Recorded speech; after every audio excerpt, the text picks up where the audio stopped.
உள்ளத்தை களப்பற்றதாக ஆக்கல், இஹ்லாசுன் நீயா, எண்ணத்தை தூய்மையானதாக ஆக்குறதன் இஹ்லாஸ் என்பது. தூய்மையானதாக யாருக்கு தூய்மையானதாக ஆக்குவது? அல்லாவுக்கு தூய்மையானதாக ஆக்குறது. எனவே இந்த அத்தியாயத்தினுடைய அருமையான பேர் அல் இஹ்லாஸ். இந்த அத்தியாயம் மக்கியா என்று அழைக்கப்படுகிற நபியுடைய ஹிஜ்ரத்துக்கு முன்னால் அருளப்பட்ட அத்தியாயம். இந்த அத்தியாயம் வெறுமனே நான்கு எளிமையான வசனங்களை கொண்ட அத்தியாயம். இந்த சிறிய அத்தியாயம் ஒரு சிறியதாக இருந்தாலும் ஒரு பெரிய ஆழமான செய்தி சொல்கிற, முழு குர்ஆனையும் சார்பிலிருந்து பேசுகிற அத்தியாயம். அதனால்தான் இந்த அத்தியாயத்துக்கு பெரிய சிறப்புகளை நபிகள் சொன்னார்கள். பெரிய சிறப்பு இருக்குது இந்த குல் ஹுவல்லாஹு அஹத் என்ற சூரா, பெரிய சிறப்பு இருக்கு. எப்பயும் நீங்க அல் குர்ஆன்ல இப்ப ஆயத்துல் குர்சி என்று எடுத்தால் அதுக்கு தனியான சிறப்பு இருக்கு. குர்ஆன்லேயே மிகப்பெரிய அற்புதமான ஒரே ஒரு வசனம் குர்ஆன்ல இருக்குது. ஆகப்பெரிய வசனம் அது. அந்த ஒரு வசனத்தை அவ்வளவு சிலாகித்து சொல்லப்பட்டோம்னா அது ஆயத்துல் குர்சி தான். நாங்க சென்ற பாடங்கள்ல நாங்க பார்த்தோம், ஆமனர் ரசூல் பிமா உன்சில இலைஹி மிர் ரப்பிஹி வல் முஃமினூன் சூரத்துல் பக்ராட கடைசி 2 வசனங்கள் மீன் அவ்வளவு பெரிய அர்த்தம், எவ்வளவு பெரிய அதுக்கு சிறப்பு இருக்கிறது என்று கேட்டா அது அல்லாஹ்வுடைய தனித்துவத்தை பத்தி பேசுற வசனங்களா. நீங்க ஆயத்துல் குர்சி எடுத்தீங்கன்னா அது முழுக்க பேசுவது அல்லாஹ்வுடைய தனித்துவம், அல்லாஹ்வுடைய அதிகாரம். அந்த அதிகாரத்தோடு யாரையும் இணைக்க இயலாது. அந்த இணை என்றது இல்லாம போறதுக்கு மனிதனுக்கு நுழைய தேவை. என்ன? ரப்புல் ஆலமீன் அல்லாஹ்வோட யாரையும் இணைச்சி பார்க்கல, அவ்வளவு தகுதி வாய்ந்தவன் அல்லாஹ் என்று சொல்ற வசனம் தான் ஆயத்துல் குர்சி என்றது. அது மாதிரி எளிமையான ஒரு அத்தியாயம். ஒவ்வொரு வசனமும் சின்ன வசனங்கள். அதுதான் சூரத்துல் இஹ்லாஸ் என்ற குல் ஹுவல்லாஹு அஹத் என்ற அத்தியாயம். இந்த அத்தியாயம் இறக்கப்படுவதற்கான சபபுன் நுசூல், என்ன காரணத்துக்காக இந்த அத்தியாயம் இறக்கப்பட்டது, எந்த சந்தர்ப்பத்தில் இறக்கப்பட்டது? உங்களுக்கு தெரியும், உலகத்திலே அல்லாஹ்வுக்கு மாறு செய்யற சமூகத்தை 3 சாராராக வகைப்படுத்தலாம். ஏதோ மத ஈடுபாடு என்ற பார்வையில் ஒன்று யூதர்கள், அவங்க அஹ்லுல் கிதாப்னு சொல்றது. 2வது கிறிஸ்தவர்கள். 3வது முஷ்ரிக்குகள். முஷ்ரிக்குகள் என்றால் அவங்க நபிமார்களுடைய வருகை என்றதை தாண்டி அவங்க அல்லாஹ்வுக்கு இணை வைக்கின்ற மனிதர்கள். இந்த 3 சாராரையும் குர்ஆன் அதிகமாக பேசும். ஏன்னா அந்த முஷ்ரிக்குகள் என்று விசேஷமாக சொல்ற, ஏனென்றா அவங்க அல்லாஹ்வுடைய நம்பிக்கையோட இருக்கிற மனிதர்கள். ஆனா அல்லாஹ்வோடு சேர்த்து இன்னொன்று ஷிர்காக்குறவங்க, அல்லாஹ் மறுத்தவங்கள் அல்ல. மக்கால இருக்கிற நேரத்தில் அல்லாஹ்வுடைய நபிக்கு இந்த நுபுவத் கொடுக்கப்பட்டு நபிகளார் லா இலாஹ இல்லல்லாஹ், அல்லாஹ்வை தவிர வணக்கத்துக்கு தகுதி வாய்ந்தவர் வேறு யாரும் இல்லை என்ற இந்த கொள்கை, அல்லாஹ் ஒரே ஒருவன், அவன் மாத்திரம்தான் வணங்கப்பட தகுதி வாய்ந்தவன் என்று சொல்ல மக்கா முஷ்ரிக்குகள் சில பேர் நபிகளார்ட்ட வந்து சொல்றாங்க, முகம்மது எங்களுக்கு அல்லாஹ்வை எங்களுக்கு வர்ணிச்சு காட்டுங்கள் என்று கேட்டாங்க. அல்லாஹ்வை நீங்க எங்களுக்கு வர்ணித்து காட்டுங்களே எப்படி என்று கேட்டாங்க. ஆனா அந்த வர்ணனையை நபிகளாராக நினைச்சு சொல்ற நேரத்துல மனிதனாக இருந்து யோசித்து சொன்னால் அதுல ஏதாவது ஒரு வீக் பாயிண்ட் வந்து பிடி கொடுக்கிற நிலைமை வரும். ஆனால் அந்த அப்படி கேட்கிற நேரத்துல அல்லாஹ் உடனே ஆயத்திறக்கிறான், குல் நபியை நீங்கள் சொல்லுங்கள், ஹுவல்லாஹ், அல்லாஹ் அவன் அஹதுன், ஒருவன் தான். அந்த வர்ணனை அல்லாஹ், அந்த கேள்விக்கு அல்லாஹ் தான் பதில் கொடுக்க சொல்வார்கள். அந்த அல் அஹத் என்பது ஏராளமான அந்த நிறைய விளக்கம் இருக்கு. அந்த அஹத் என்ற அந்த அல்லாஹ்ட சிபத்தை அஹதாக்குறதுக்கு பேர் தான் தௌஹீத் என்று சொல்றது. மனுஷனுக்கு விளக்கம் இல்லாம தான் தௌஹீத் என்ன சொல்லுங்கிறாலே ஆக்களுக்கு விளக்கம் நல்ல பாஷா நல்லா விளங்கிட்டு அல்ஹம்துலில்லாஹ். அது அரபு சொல் தௌஹீத். தௌஹீதுல்லா, அல்லாஹ் ஒருவனாக்குவது. வாஹிதுன் என்றால் ஒருவன், அஹதுன் என்றால் ஒருவன். அல் அஹத், அல்லாஹ் ஒரே ஒருவன். அந்த ஒருவன் என்பதை நாங்க ஒருவன் ஆக்குறது என்ற அந்த இடை சொல்தான் தௌஹீத் என்று சொல்றோம். அதை 3 வகையாக வகைப்படுத்தலாம். ஒன்று தௌஹீது ருபூபிய்யா, படைப்பாளன், பரிபாலிக்கிறவன், ஆக்கிறவன், அழிக்கிறவன், எல்லாம் செயல்களை கொண்டு எல்லாத்தையும் செய்கிறவன் அவன் மாத்திரம்தான் என்று சொல்வதற்கு தௌஹீது ருபூபிய்யா என்று சொல்றது. வானத்தை படைச்சதுல அல்லாவோடு சேர்ந்து இன்னொருத்தரும் சேர்ந்து படைக்கல. பூமியை படைச்சது அல்லாஹ் மாத்திரம்தான், இன்னொருத்தரும் கூட்டாக சேர்ந்து படைக்கல. கடலை படைச்சவன், மனிதனை படைச்சவன், படைப்பாளன் என்ற படைப்பு என்று வருகிற நேரம் எல்லாம் செஞ்சது அவன் மாத்திரம்தான். அபூஜல்கிட்ட கேட்டாலும் அவனும் அந்த கருத்து தான் கேட்பான். அல்லாஹ் மட்டும்தான் மழையை பொழிய வைக்கிற அல்லாஹ் மட்டும்தான், அது ஒருத்தரும் சம்பந்தப்பட்ட அல்லாஹ் மாத்திரம்தான். அவன் தௌஹீது ருபூபிய்யா இருந்தது. அல்லாஹ் ஒருவன். இந்த மக்கா காவிரிகளுடைய கொள்கை வித்தியாசமாக இருக்கிறது. அவர் என்ன தௌஹீது உலூஹிய்யா, வணக்க வழிபாடுகள் எல்லாம் அவனுக்கு மாத்திரம்தான் சொந்தமானது. எனவே வணக்கத்தால் அல்லாஹ் மாத்திரம் தனித்துவப்படுத்துவதற்கு பேர் தௌஹீது உலூஹிய்யா. இந்த துன்பத்தான் மக்கா காபிர்கள் சொன்னாங்க, படைச்சவன் அல்லாஹ் மட்டும்தான், ஆனா வணக்க வழிபாடால எங்களுக்கு அல்லாஹ்வை மட்டுமன்றி செல்லலாம். ஏன்னா எங்க உம்மா வாப்பமார் எல்லாரும் சிலைகளையும் வணங்கிக்கிறாங்க, அல்லாஹ்வையும் வணங்கிக்கிறாங்க. எந்த நாங்க செய்வோம்? ஏன்னா நாங்க எல்லாத்தையும் விட்டுட்டு அல்லாஹ்வை மட்டும் மாத்திரம்தான் வணங்குவதாக இருந்தா பாட்டம் பூட்டுன்ற கொள்கையை நாங்க வழிகிறது நாங்களே சொல்லி அவங்கள பிழையானவங்க சொல்ல வேண்டிய ஏற்படும். அதனால நாங்க அவங்க இருந்த ட்ரெக்ல தான் நாங்க போவோம். அல்லாஹ்க்கு ஷிர்க் இருக்குது என்று சொன்னாங்க. மக்கா காபிர்களுடைய கொள்கை அல்லாஹ்வுக்கு அல்லாஹ்தான் படைப்பாளன் என்பதில் தனியான ஒரே ஒருவன், அவன் தான் மட்டும்தான் படைச்சான். ஹயாத்தாக்குற மூத்தாக்குற 2 பேர் அல்லாஹ் மட்டும்தான். அதை நாங்க ஏற்றுக்கொள்வோம். ஆனா இபாதத்துகள் என்று வரக்குள்ள, துவா கேட்கிற என்று வரக்குள்ள அல்லாட்டையும் கேட்போம், நாங்க இந்த மௌத்தானவங்கள்ட்ட கேட்போம். ரெண்டையும் செய்வோம். ஏன் நீங்க செய்றீங்க? உங்களுக்கு சரியா பிள்ளையான்றதை ரொம்ப மார்செட்டி வச்சுக்கிறாங்க. அண்ணா அதை ஒழிக்கத்தான் ரசூல் ஸல்லல்லாஹு அலைஹி வஸல்லம் தஅவா வருகிறது. அல் அஹதுன், அல் அஹத், ஒரே ஒருவன். இந்த அஹத் என்ற வார்த்தையை தான் பிலால் ரலியல்லாஹு அன்ஹு போட்டு அடிய கொள்ள உமையத் இப்னு கலப் தான் அவருடைய எஜமான். பிலாலுக்கு அடிக்க தாகு பத்தி வருது உடம்புல, சுடு மணல்ல போட்டுக்கொண்டு அடிக்க கொள்ள பிலாலுடைய வாயிலிருந்து வந்த வார்த்தை குல் ஹுவல்லாஹு அஹத், அஹதுன் அஹதுன் அஹதுன். திருப்பி அல்லாஹ் எவ்வளவு சந்தோஷப்படுவான் பிலாலை பார்த்து.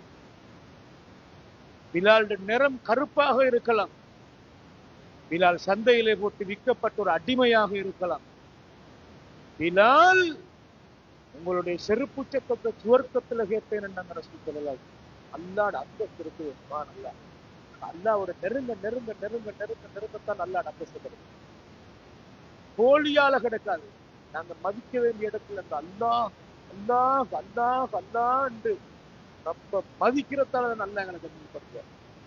அதை வச்சுதான் அல்லாஹ் சுவர்க்கத்தை தரான். கண்ணியமான சகோதரர்களே, உமையத் இப்னு கலபுக்கு வெட்கம்.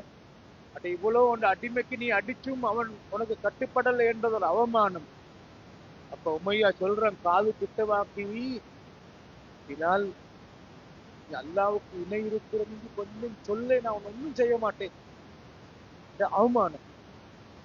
என்ன நீ ஓண்ட அடிமை கடிச்சும் திருந்தலை, அவன் கேட்கல, உன்னை கட்டுப்படலை என்றது அவமானம். அதனால அடிச்சாரு. அவர் உறுதியாக இருந்தார். அஹதுன், ஒருவன், அல்லாஹ் ஒருவன். அஹதுன், அடிக்க அஹதுன், ஒரே ஒருவன், அல்லாஹ் ஒருவன். நீங்க இதை கற்பனை பண்ணி பாருங்க. அல்லாஹ்வுக்கு இணை இருக்குது என்ற ஃபைட்டைத்தான் அபூ ஜஹல் அங்க பண்ணினாங்க. அல்லாஹ் மறுக்கல்ல.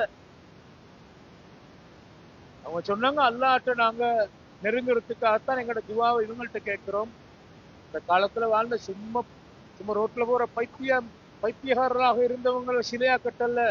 முன்பு காலத்துல வாழ்ந்த சாலிகான மனிதர்கள், நாங்க அவுலியாக்கள் என்று சொல்ற அந்த மாதிரி லிஸ்ட்ல இருந்த ஆக்களைத்தான் அவங்க சிலையா கட்டினாங்க. நாங்க இவங்களுக்கும் அந்த வணக்கத்தை செய்வோம். இவங்களை கொண்டுதான் எங்களுக்கு அல்லாட்ட நெருங்கலாம். இவங்க தான் எங்களுக்கு அல்லாட்ட மன்னிப்ப வேண்டி தருவாங்க. எங்களுக்கு டிரெக்டா அல்லாட்ட கேட்கலாம். இன்னைக்கு சும்மா மனுஷன் இந்த சர்வ சாதாரணமாக ஒளியாக்கள் இருக்காங்களே, இவங்களை கொண்டுதான் எங்களுக்கு அல்லாட்ட நெருங்கலாம். வேற விஷயங்கள் இவங்கள்ட்ட சொன்னா இவங்க அல்லாட்ட கேட்டு தருவாங்க.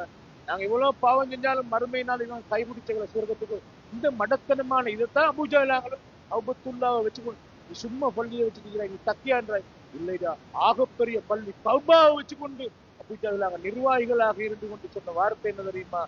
அல்லாஹ் இருக்கிறான், அவன் அருளால் தான் வாழேறும், அவன் தான் தனித்தவன், அவன் தான் படைப்பாளன். ஆனா அல்லாவை நாங்க நெருங்கணும். ஆனா எங்களுக்கு டிரெக்டா நெருங்கலாம். இந்த சிலைகளாக இருக்கிறவங்களை பிடிச்சுக்கொண்டுதான் நாங்க நெருங்கணும். அதனாலதான் நீங்க அமல்களை இவங்களுக்கு செய்யறோம். ஏன் நீங்க செய்றீங்க? ஒரு மூவாப்மார் செஞ்சாங்க. இதுக்குள்ளவர்கிட்ட கேட்டா வெறும் மூவாப்மார் செஞ்சாங்க. சரிபிலங்களில் இல்ல, வெறும் மூவாப்மார் செஞ்சாங்க. கண்ணியமான சகோதரர்களே, இந்த சூழல்ல மக்கா என்ற இந்த சூழல்ல பிலால போட்டு அடின்னு அடிக்க கொள்ள அதுன் அஹதுன், அவன் ஒரே ஒருவன், அவன் தான் வணங்கப்பட தகுதி வாய்ந்த ஒரே ஒருவன். கடவுள் என்று நீங்கள் பலதை வைத்திருக்கிறீர்களா? இல்லை, அவன் மாத்திருந்தான். இந்த அத்தியாயம் மக்கால பெரிய பூகம்பமாக பிரச்சனை வெடிச்சிட்டு இருக்கிற அந்த சூழல்ல இந்த புல்வல்லாவாக இறங்கின நேரத்துல சஹாபாக்கள்கிட்ட இதயங்களுக்கு எப்படி ஒரு ஔடதமாக, இவ்வளவு பெரிய ஒரு மருந்தாக, இவ்வளவு பெரிய உற்சாகமானதாக அல்லாட வசனம் எப்படி இந்த சொல் வந்து நினைச்சு பாருங்க. அண்ணா அடிவடுற பிலால் ரதி எல்லாம் அபூபக்கர் சித்திக் ரதி எல்லாம் கேள்விப்படுது, வசதி வாய்ப்போடு இருந்தாரு. உமையாட்டு ஓடி வந்தவனுக்கு எத்தனை லட்சம் எத்தனை பணம் தேவை, பிலால நான் வாங்க போறேன். அவன் பெரிய விலையை அடிச்சான். அவ்வளவு சல்வியை கொடுத்து பிலால வாங்கி உரிமை. அபூபக்கர் ரதி எல்லாம் பாப்பா அபூ குஹாஃபா அவர் சொல்றாராம், அபூபக்கரே நீ சாதாரண அடிமைகளை வாங்கி வாங்கி உரிமையிட்டு இருக்கிறார், இதை விட உன்னை செலவழிக்கிற சல்லிக்கு பெரிய பலமான அடிமைகளை வாங்கினா எத்தனை வேலைகளை சாதிச்சு கொள்ளலாம் தானே. அப்பதான் ஈமானி அடிமைகளை தான் அந்த பிலால் ரதியல்லாஹு போன்றவங்களை அபூபக்கர் அடிமை சேர்த்து விடுதலை செஞ்சாங்க. மக்கால யாருக்கும் பிலாலுக்கு கை வைக்கலாம். இப்ப சுதந்திரவாளியாக மாறிட்டார், அடிமை சேர்த்து விடுமைத்தார். எனவே இந்த அல் அஹதுன் என்ற சொல் ஆழமானது. அதனாலதான் தௌஹீதுடைய வகைகள்ல இபாதத் வணக்க வழிபாடு, துவா கேட்டால் அல்லாட்ட மாத்திருந்தார், நேர்ச்சை வைத்தால் அல்லாவுக்காக மாத்திருந்தார், அறுத்து பலியிட்டால் அல்லாவுக்காக மாத்திருந்தான், பாதுகாப்பு தேடினால் அல்லாவை கொண்டு மாத்திருந்தான், உதவி தேடினால் அல்லாவை கொண்டு அல்லாவை கொண்டு அல்லாவை கொண்டு அல்லாஹ் மட்டும்தான் தௌஹீதுல் உலூஹிய்யான்னு சொல்லி. மூன்றாவது பகுதிதான் தௌஹீதுல் அஸ்மாஇ வஸ்ஸிஃபாத், பண்புகள் சார்ந்த அல்லாஹ்ட சிபத்து வேறு யாருக்கும் பொருந்தாது. அல்லாஹ்வுடைய அந்தஸ்து யாருக்கும் அதுல மெச்சாக இயலாது. அல்லாஹ் சமமாக மாட்டான். லைஸ கமிஸ்லிஹி ஷைஉன், அல்லாஹ் யாருக்கும் ஒப்பாக மாட்டான், தனித்துவமான. அறிவு, அல்லாஹ்ட அறிவு மகா விசாலமானது, அல்லாஹ்ட பார்வை மகா விசாலமானது, அல்லாஹ்ட கேள்வி மகா விசாலமானது. ஒரு உலகத்தையும் ஒரே நேரத்தில் அவன் பார்க்கிறான், முழு உலகத்தில் எல்லாத்தையும் ஒரே நேரத்தில் அவன் கேட்கிறான், முழு உலகத்தில் நடக்கும் எல்லாவற்றையும் ஒரே நேரத்தில் அறிகிறான். இந்த சிவத்தோட யாரும் படைப்புகளுக்கு சமமாக முடியாது. அவன் தனித்தவன். அஸ்மாஇ வஸ்ஸிஃபாத். மனிதன் இரக்கமுள்ளவன், அல்லாஹ்வும் ரஹ்மான் தான். அல்லாஹ்ட இரக்கமும் மனித இரக்கமும் சமம் அல்ல. அல்லாஹ்ட அன்பால் தான் உலகம் இயங்குகிறது. சுப்ஹானல்லாஹ். மனிதனும் பொறுமைசாலி, அல்லாஹ் பொறுமைசாலி. அல்லாஹ்ட பொறுமை மாதிரி மனுஷனை கேளாது.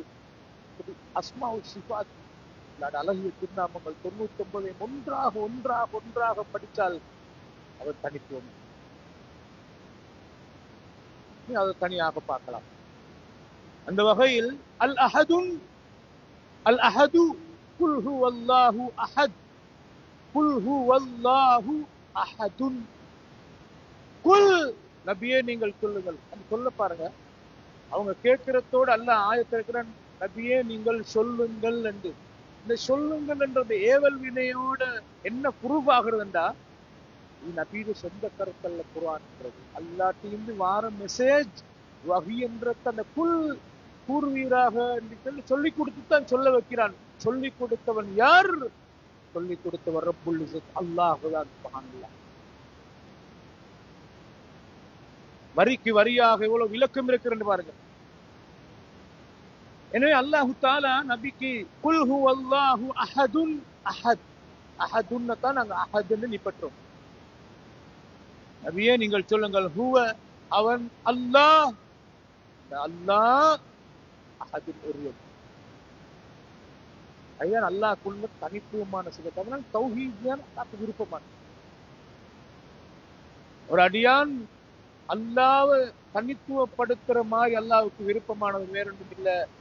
அல்லாஹ் தனித்தவன் என்று சொல்கிறதுல கலங்கம் ஏற்படுத்துற சிறுக்க மாதிரி அல்லாஹ்க்கு விருப்பானது அல்லாஹ்க்கு வெறுப்பானது வேறொன்றும் இல்லை கண்ணியமான பெருமக்களே.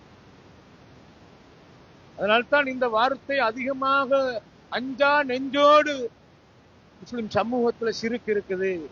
நீ தகடு என்கிறாய், தாயத்தென்கிறாய், மூட நம்பிக்கைக்கு போகிறாய், யா அல்லாஹ் என்று அழைக்க வேண்டிய நேரத்தில் நீ யா முஹ்யிதீன் என்று அழைக்கிறாய். செய்யாத இந்த சிறுக்கை என்று கடுமையாக உச்சரித்து தௌஹீதை நிலைநாட்ட வேண்டும், அல்லாஹ் ஒருவன் என்பதை நிலைநாட்ட வேண்டும் என்று கூடுதலாக உச்சரித்ததனால் தான் தௌஹீது தௌஹீத் என்ற பேரு வெளியில பேசப்பட்டது.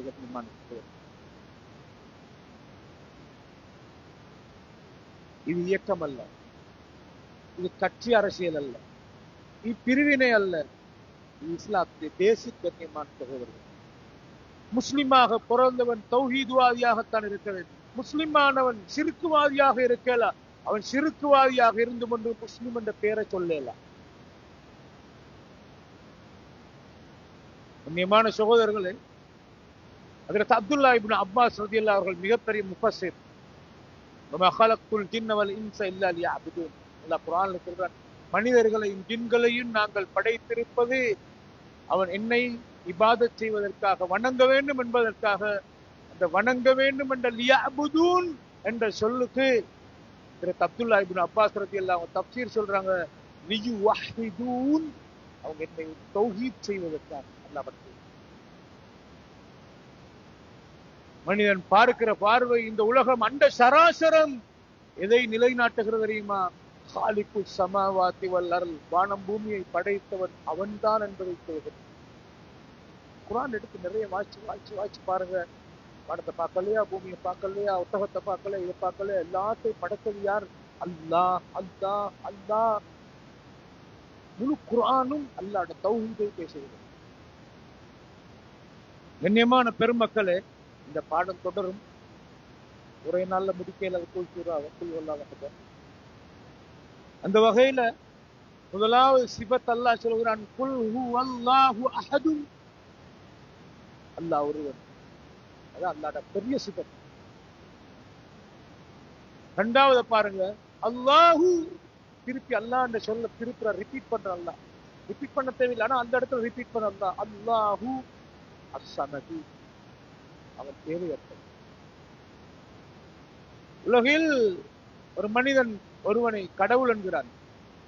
இந்த சிவத்தை கொண்டு போய் வச்சுப்பார், பதுதோல்வி அடையும். கண்ணியமான சகோதரர்களே, அந்த தேவையற்றவன் என்ற தகுதி இருக்குது, அது அல்லாஹ்வுக்கு மாத்திரம்தான் சொந்தமானது. எல்லாரும் தேவை உள்ளவர். நீ ராமன் என்கிறாய், சீதை என்கிறாய், முருகன் என்கிறாய், இன்னொன்றை சொல்கிறாய், கடவுள் என்று 33 கோடி கடவுள் என்கிறார், மானை கடவுள் என்கிறார், குரங்கை கடவுளின் முகம் என்றான், நெருப்பை என்றான், எல்லாம் கடவுள் கடவுள் என்று நீ சொல்கிறாய். அல்லாஹ்வுக்குள்ள வரைவிலக்கணத்தை கொண்டு போய் வைத்துப்பார். அதனால தான் நீ பார்க்க அல்லாஹ் லட்சிக்குள்ள பேசுறாங்க. கிறிஸ்தவ சமூகமே, நீங்கள் மரியம் அலைஹிஸ்ஸலாத்தை கடவுள் என்கிறீர்களா? நீங்கள் ஈசாவை கடவுள் என்கிறீர்களா? அல்லாஹ்வுடைய தரத்துக்கு கொண்டு போய் வைப்பதற்கு அவர்கள் தகுதியா? அல்லாஹ் தனித்த ஒரே ஒருவன். கான யஅகுலானி பித்தஆம், கான யஅகுலானி தஆம்.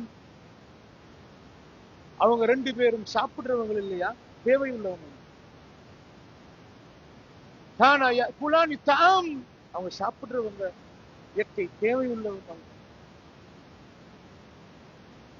தேவையுள்ள ஒருவர் கடவுளாக இருக்கும் போது அவருக்கு தேவையாக இருக்கிற அடியான் கேட்டார் என்றால் இவர் கொடுப்பாரா?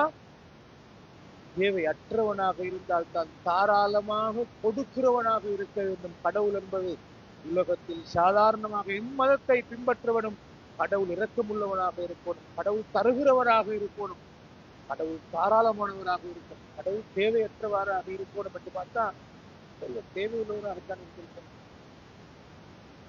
ஆனா அல்லாஹ் மாத்திரம்தான் அஸ்ஸமத். அடுத்தது பாருங்க, லம் யலித், அல்லாஹ் யாரையும் பெறவும் இல்லை,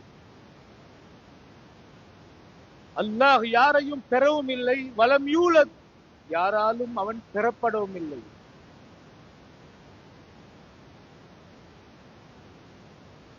இந்த சிபத்தை எடுத்து முழு உலகத்திலே கடவுள் என்று சொல்லிக் கொள்கிறவன் எல்லாரையும் பார்த்தால் இந்த எலித்,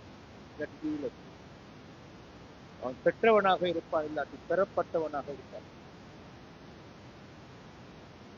இதை சொல்லிட்டு அல்லாஹ்வோட வர்ணனை பாருங்க கடைசியாக, வலம் யகுல் லஹு குஃபுவன் அஹத், அல்லாஹ்வுக்கு நிகராக சமமாக ஈக்குவலாக யாரும் இல்லை.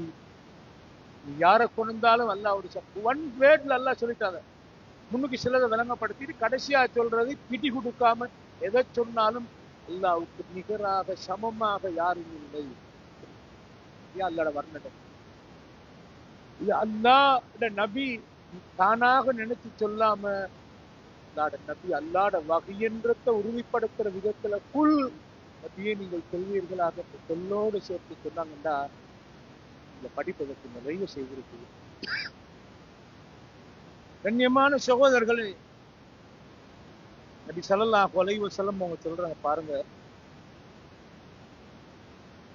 அல்லாஹு தஆலா சொல்கிறான்,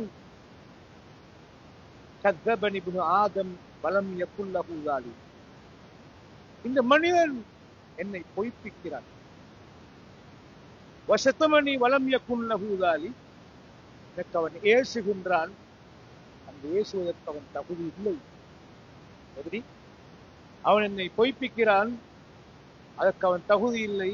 அவன் எனக்கு ஏசுகிறான், அதற்கும் அவன் தகுதி இல்லை. இதை சொல்லிட்டு அல்லாஹு தஆலா சொல்வதாக ரசூல் ஸல்லல்லாஹு அலைஹி வஸல்லம் சொல்றாங்க, ஃபஅம்மா தக்தீபுஹு இய்யாய, அவர்கள் என்னை பொய்ப்பிக்கிறார்கள் என்று சொல்கிற அந்த பகுதி எது தெரியுமா? ஃபகவுலுஹு லை யுஈதனி கமா பதஅனி, மனிதன் மௌத்தா போனால் அல்லாஹ் சொல்கிறான் நான் மறுமையில் அவனை எழுப்புவேன் என்று. இவன் அதை மறுக்கிறான். நான் உண்மை என்று சொல்கிறேன், அவன் என்னை பொய்ப்பிக்கிறான். அதுதான் அந்த என்னை பொய்ப்பிக்கின்றான் என்பதற்கு அர்த்தம் என்னங்களுக்கு சொல்லலாம்.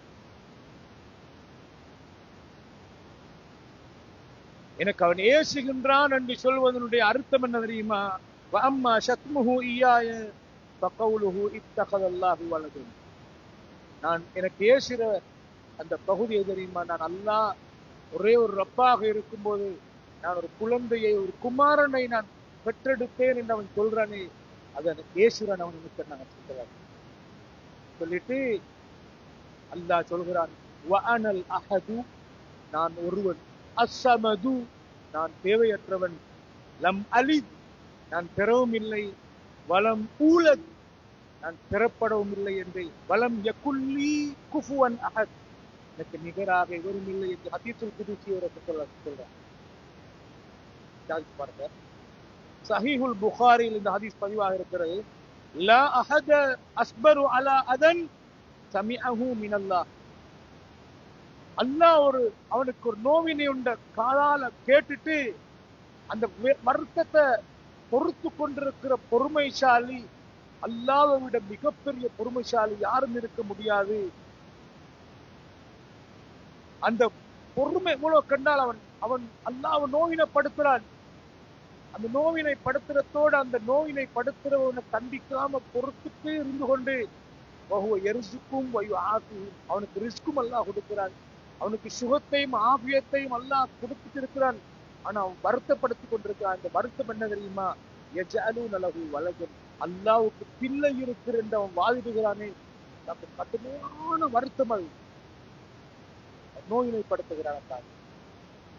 கண்ணியமான சகோதரர்களை, அல்லாஹ் தேவையற்றவன். ஆனா அந்த அந்த வழியை அல்லாஹ் சொல்றான். படைப்பாளனாக இருக்கிற அல்லாஹ்வ அந்த அந்த அதன் அந்த நோவினைய காதால கேட்டுக்கொண்டு அல்லாஹ் பொறுமைசாலியாக இருக்கிறான். அல்லாஹ்வுக்கு பிள்ளை இருக்குது என்று சொல்லி அல்லாஹ் தூய்மையானவன். அதனால்தான் நீங்க பார்க்கணும், சுப்ஹான் அல்லாஹ் என்று சொல்ற சொல்லிருக்குதே, அல்லாஹ் தூய்மையானவன். என்னென்ன குறைபாடுகள், என்னென்ன சிறுக்கு இருக்கிறோ, என்னென்ன பிழையான வாதங்கள் இருக்கிறோ, என்னென்ன படுகு எல்லாத்திலிருந்தும் அல்லாஹ் தூய்மையானவன். சுப்ஹான் அல்லாஹ். சரி, இந்த அத்தியாயத்துக்கு விளக்கத்தை நாங்கள் இன்ஷா அல்லாஹ் அடுத்த வாரம் தொடராக பார்ப்போம். இந்த சூரத்துல் இக்லாஸில சிறப்புகள் சம்பந்தமாக வந்த ஹதீஸை நாங்கள் அடுத்த வாரம் பார்த்து இன்னும் சில விளக்கங்கள் இருக்கு இன்ஷா அல்லாஹ். அல்லாஹ் எனக்கு உங்களுக்கு மருள் புரிவானாக.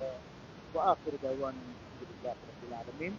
سبحانك اللهم وبحمدك أشهد أن لا إله إلا أنت أستغفرك.